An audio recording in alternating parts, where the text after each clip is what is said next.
Kate appeared to be deeply moved during today's National Service of Remembrance.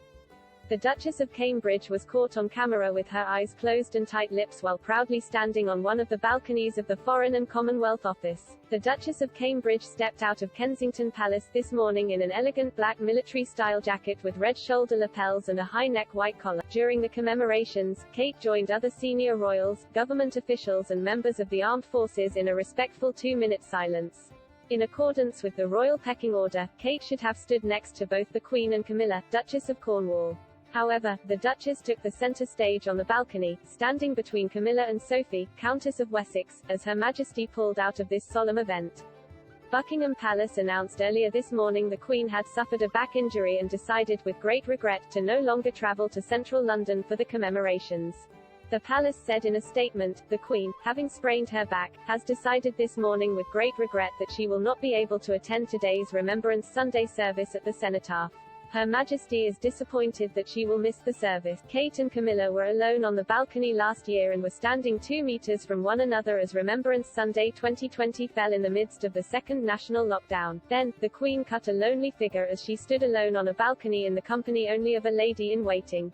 During today's National Service of Remembrance, Kate looked on with pride as her husband Prince William laid a wreath of red poppies at the foot of the cenotaph. Kate's appearance today comes after a few busy weeks for the Duke and Duchess of Cambridge. In October, Kate and William's most important appointment was the first-ever awards ceremony of the Earthshot Prize. This initiative was launched by William in October 2020 and will award over the next decade a total of £50 million to those presenting workable solutions to the 5 most pressing issues faced by the environment.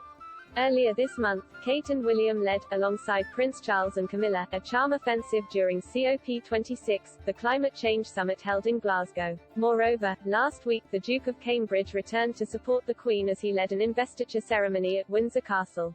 Among the people to receive an honor, there was football champion Marcus Rashford for his fight against child food poverty. On Saturday, they joined other full-time working royals at the Royal Albert Hall for the yearly Festival of Remembrance. The Queen was not in attendance, as previously announced by Buckingham Palace, due to her doctor's advice to rest. Royal expert Katie Nicholl recently noted the Cambridges have been showing unity at the heart of the royal family in their recent engagements carried out with Charles and Camilla. The expert told OK! Magazine last week, this unity is happening at a time when there has been a lot of discord and fragmentation, and to really show the top tier of working royals.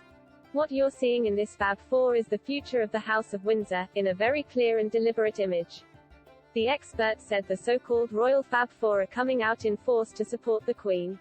She also said, this is the future, the succession, we will have King Charles and Queen Camilla, more likely than not, and then King William and Queen Catherine. So they are presenting unity, succession and a great deal of optimism and positivity for the future of the royal family. More to follow.